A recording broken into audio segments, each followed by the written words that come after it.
क्या कारण है कि जब व्यक्ति किसी के प्रेम में पड़ता है तो प्रेम में आपसी विवाद पैदा होता है, आपस में झगड़े पैदा होते हैं, एक दूसरे पे लोग निगाहें रखते हैं कि वो कहाँ जा रही है या रहा है, किससे बात कर रही है या रहा है, किससे मिल रही है या रहा है, उसका व्हाट्सएप चैट में किस किस से बात हुई है।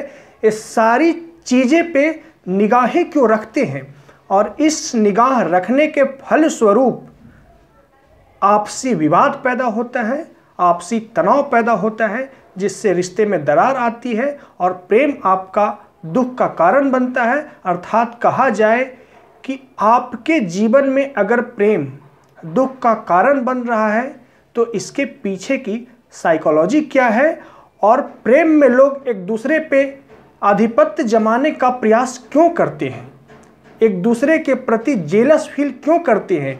अगर एक स्त्री किसी अन्य पुरुष के प्रति ज़्यादा सक्रियता दिखलाती है तो उसका पुरुष प्रेमी जो होगा जेलस फील करेगा। अगर वही पुरुष अगर किसी अन्य स्त्री के प्रति ज़्यादा सक्रियता दिखलाती है तो उसका स्त्री जो जोड़ा होगा वो जेलस फील करेगा। तो आखिर क्यों ये जेलस होता है, आखिर क्यों निगाहें लोग रखते हैं, आखिर क्यों उसे पकड़ के रखना चाहते हैं, बांध के रखना चाहते हैं, बहुत सारे सवाल करते हैं, सवालों के जवाब मांगते हैं कि आखिर तुम कहाँ थी, किससे बात कर रही थी, आखिर तुम कहाँ गए थे।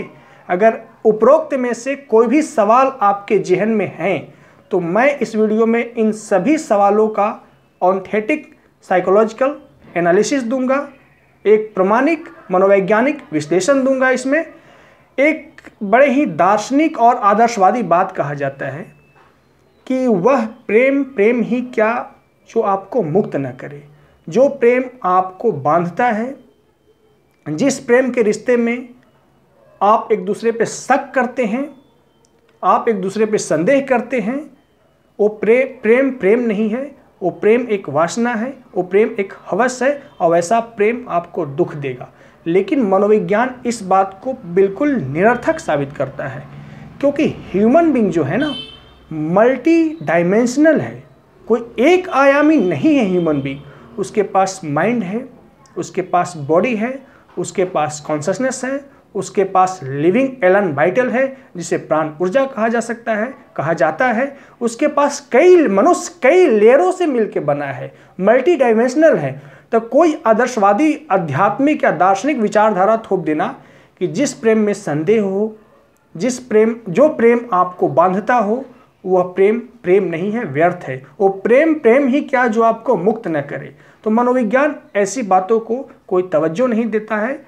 और एक बातें आपको और स्पष्ट कर दूं कि प्रेम में आधिपत्य जमाना, एक दूसरे पे संदेह करना, एक दूसरे पे निगरानी रखना, ये सारी चीज़ों के पीछे कई सारे साइकोलॉजिकल थ्योरीज हैं, कई सारे मनोवैज्ञानिक सिद्धांतों के आधार पे इसकी व्याख्या किया जा सकता है। अनेकों सिद्धांत पे इसकी व्याख्या किया जा सकता है कि लड़का क्यों जेलस फील करता है, क्यों निगाहें रखता है लड़कियों पे, इस सारी चीज़ों पे। लेकिन उन एक एक सिद्धांतों पे ना बात करके एक बहुत ही एडवांस साइकोलॉजी की बातें करूँगा और काफ़ी ही अंतःगर्भित बातें करूँगा और सारगर्भित बातें करूँगा कि आखिर ऐसा क्यों होता है। अब समझते हैं कि जब कोई लड़का या कोई लड़की इसी लड़के के प्रेम में पड़ता है या पड़ती है तो दो चीज़ें यहाँ पे लागू होती है। या तो आप बायोलॉजिकली एक दूसरे से संबंध बना चुके हैं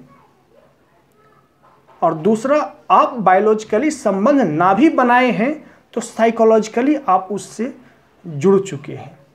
तो यहाँ पे होता क्या है कि आप अपने चेतना से, आप अपने अंतः सूक्ष्म तरंगों से उससे घुल मिल जाते हैं।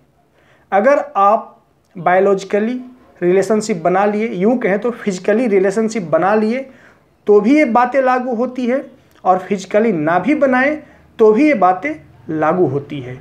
तो आप अपने अंदर से कुछ सूक्ष्म तरंगों के माध्यम से, आप अपने अंदर से एक स्पंदन के माध्यम से आप उस जोड़े से मिल जाते हैं। अगर आप पुरुष हैं तो उस स्त्री से मिल जाते हैं, अगर आप स्त्री हैं तो उस पुरुष से मिल जाते हैं। और मिलने के दौरान होता है क्या कि आप अचेतन रूप से दो नहीं रह जाते, एक हो जाते हैं। यह ध्यान से समझिए। इस बात में थोड़ी जटिलता है, लेकिन आप प्रयास करेंगे तो समझ जाएंगे कि जब आप किसी से प्रेम करते हैं या करती हैं तो आप अपने अंदर की सूक्ष्म तरंगे एक दूसरे से आदान प्रदान कर देते हैं, और आदान प्रदान के फलस्वरूप आप अचेतन के तल पे एक हो जाते हैं। उस अचेतन के तल पे कोई विभेदन नहीं रहता, कोई भिन्नता नहीं रहता, कोई अलगाव नहीं रहता, आप दोनों एक हो जाते हैं। लेकिन होता क्या है ना कि शारीरिक स्तर पे आप अलग अलग हैं। आपका माइंड अलग तरीके से सोच रहा है और दूसरे जोड़े का भी माइंड अलग तरीके से सोच रहा है। आपकी शरीर की अपनी पारिवारिक पृष्ठभूमि है, जिस शरीर में आप हैं उस शरीर की अपनी पारिवारिक पृष्ठभूमि है, अपनी पारिवारिक एवं सामाजिक मजबूरियां हैं, और जिस शरीर में वो लड़का है उस लड़के का भी उस शरीर से कुछ पारिवारिक एवं सामाजिक उत्तरदायित्व है। तो आप अपने अंतःतल पे तो एक हो गए, लेकिन बाह्य तल पे अभी भी दो रहते हैं।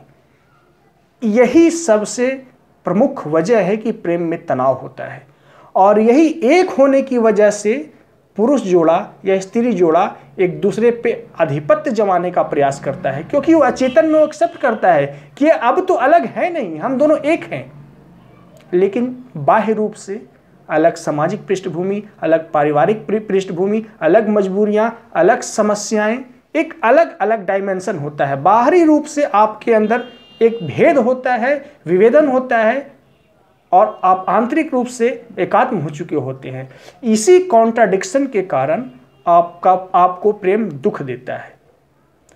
अंदर से एक हैं और बाहर से विभेदन है। तो अंदर से एक हैं जिससे आपके अचेतन से आएगी कि मैं उस लड़की पे आधिपत्य जमाऊं क्योंकि वो तो मेरी है, और वास्तविकता में ऐसा होता है, वो आपकी है, क्योंकि आप सूक्ष्म तरंगों के आदान प्रदान कर चुके हैं और ये आपके नियंत्रण में नहीं है। आपके अंदर जब जेलस आता है प्रेम में, तो आपके अपने नियंत्रण में नहीं होता। आपके अंदर अगर शक आता है, संदेह आता है सामने वाले जोड़े पे, क्या कहाँ जा रही है, क्या कर रही है, किससे बात कर रही है, वो आपके नियंत्रण में तो होता ही नहीं है। वो स्वायत्त तरीके से, ऑटोनोमस तरीके से फंक्शन करता है और आपके अंदर बिहेवियर जनरेट करवाता है, आक्रामक बिहेवियर। एक शक्की व्यवहार करते हैं उसके साथ, उसके व्हाट्सएप चेक करते हैं, उसके फेसबुक चेक करते हैं, और इस चीज़ से उस सामने वाली जो लड़की होती है वो या तो बचना चाहती है या दूर हटना चाहती है, या तो उसे ये चीज़ पसंद नहीं आता। लेकिन अंदर ही अंदर दोनों एक दूसरे से सूक्ष्म स्पंदन के माध्यम से जुड़ चुके होते हैं, लेकिन बाहरी रूप से शरीर और मन के रूप से आप अलग अलग बने रहते हैं। इसीलिए प्रेम इतना दुख बनता है, दर्द बनता है। इसीलिए मैं कहता हूं कि प्रेम करने के लिए एक पात्रता की आवश्यकता होती है। बिना पात्रता के अगर आप प्रेम करेंगे तो प्रेम आपके लिए काफ़ी दुखद बन जाएगा, आपके जीवन का काला धब्बा बन जाएगा। और पात्रता यही कि आप इस साइकोलॉजी को समझें, एक दूसरे को समझें कि अगर मैं किसी के प्रेम में पड़ूंगा तो सूक्ष्म स्पंदन के माध्यम से एकाकार हो जाऊंगा, एक हो जाऊंगा अचेतन के तल पे, उस सूक्ष्मता के तल पे आप और उस लड़की में या लड़के और लड़की में कोई भेद नहीं होता। लेकिन शारीरिक स्तर पे सामाजिक पृष्ठभूमि अलग अलग होती है और मानसिक स्तर पे मनोवैज्ञानिक पृष्ठभूमि अलग अलग होती है। तो आप एक हैं फिर भी आप एक नहीं हैं, जिसकी वजह से, इस विभेदन की वजह से, इस कॉन्ट्राडिक्शन की वजह से एक प्रकार का तनाव में पड़ जाते हैं, एक प्रकार का उलझन में पड़ जाते हैं। और आप अचेतन तल से एक हैं, जिससे मोटिवेट होकर के आप उसे अपना समझते हैं, उसको आधिपत्य जमाना गलत चीज़ नहीं है, जेलस होना गलत चीज़ नहीं है, लेकिन इसकी समझ होनी चाहिए प्रेमी जोड़े में कि आधिपत्य जो जमा रहा है व्यक्ति के अंदर सूक्ष्म स्पंदन के जुड़ाव की वजह से हो रहा है, क्योंकि वो लड़का आपसे एकीकार हो गया है, वो लड़की आपसे एकीकार हो गई है, यूनिफाइड हो गई है आपके साथ, अलग नहीं मान रही है आपको एक मान रही है। वो लड़की और वो लड़का एक हैं अचेतन के तल पे और सूक्ष्म स्पंदन के तल पे, लेकिन शारीरिक तल पे अलग अलग सामाजिक एवं मनोवैज्ञानिक अलग अलग पृष्ठभूमि है जो तनाव पैदा करता है। तो कोई लड़का अगर जेलस फील करता है अपनी गर्लफ्रेंड के प्रति या अपनी प्रेमिका के प्रति, तो ये गलत नहीं है। उस पर निगाहें रखता है तो एक गलत नहीं है, क्योंकि यह चीज़ें उसके नियंत्रण में नहीं है। वो जानबूझ के ऐसा नहीं कर रहा है, उसके अंदर कुछ चीज़ें हैं जो उसको ऑपरेट कर रहा है। तो आप प्रेम करने से पहले दोनों अपने अंदर इस योग्यता को विकसित करें, या जिससे आप प्रेम करते हो उसे वीडियो को फॉरवर्ड करें और बताएं कि इस वीडियो को ध्यान से समझो और उसके बाद ही प्रेम में उतरे। क्योंकि शक करेगा लड़का, लड़की भी जेलस फील करेगी, संदेह करेगी आप पे, लड़की भी आधिपत्य जमाने का प्रयास करेगी, लड़का भी आधिपत्य जमाने का प्रयास करेगी। तो इसको स्वीकारिए, क्योंकि यह डीप साइकोलॉजी से रिलेटेड है, गहरा मनोविज्ञान से रिलेटेड है, जिस पे किसी का नियंत्रण नहीं है, न लड़के का नहीं लड़की का। और अगर इस चीज़ को नहीं समझते हैं तो आप स्वयं को प्रेम करने के योग्य नहीं माने, अन्यथा बिना योग्यता के अगर प्रेम करेंगे तो आपका जीवन, प्रेम आपके जीवन में दुख और विष घोल देगा। वर्तमान समय में देख रहे हैं कि लव करके एक दूसरे से लोग सुसाइड करते हैं, एक दूसरे से हिंसा करते हैं। ये सारी चीज़ें प्रेम के योग्य ना होते हुए भी प्रेम करने की वजह से होता है। तो इस चीज़ को समझिए कि आखिर प्रेम में लोग एक दूसरे पे डोमिनेट क्यों करते हैं, जेलस फील क्यों करते हैं, स्ट्रगल क्यों होता है, दुख क्यों बन जाता है। और ये सारी चीज़ें स्वायत्त तरीके से होती है, क्योंकि सूक्ष्म तरीके से, अचेतन तरीके से आप एक हो जाते हैं, लेकिन बाह्य तरीके से अलग अलग रहते हैं। और एक होने की वजह से आप एक दूसरे पे आधिपत्य जमाते हैं, क्योंकि आप फर्क नहीं कर पाते हैं कि वो तो अलग है। आप समझते हैं वो तो मेरा ही हिस्सा है, मैं ही हूँ, तो मैं हूँ तो मैं से ही सब काम करना चाहते हैं आप, लेकिन वो तो अलग है शरीर से और मन से। यही समस्या पैदा होती है। इसीलिए प्रेम के लिए पात्रता होना जरूरी है। बिना पात्रता के आप प्रेम करेंगे तो जीवन में उपद्रव आएगा, दुख आएगा, आपको सर्वनाश करेगा। और अगर आप चालू टाइप के इंसान हैं, एक ठेठ शब्दों में कहें तो, सामान्य बोलचाल की भाषा में कहें तो, मुंह मारने वाले टाइप के इंसान हैं, तो ये बातें आपके लिए नहीं है। क्योंकि प्रेम करके आप कई लड़के या लड़कियों के जीवन में उपद्रव घोलने का काम कर रहे हैं और स्वयं भी उपद्रव में पड़ रहे हैं। तो मेरी बातें उन लोगों के लिए है जो जीवन के प्रति गहरी समझ रखते हैं, जीवन को समझते हैं। आशा करता हूं कि आप मेरी बातों को समझे होंगे। आज बस इतना ही, मिलते हैं नेक्स्ट वीडियो में। वीडियो को देखने के लिए धन्यवाद।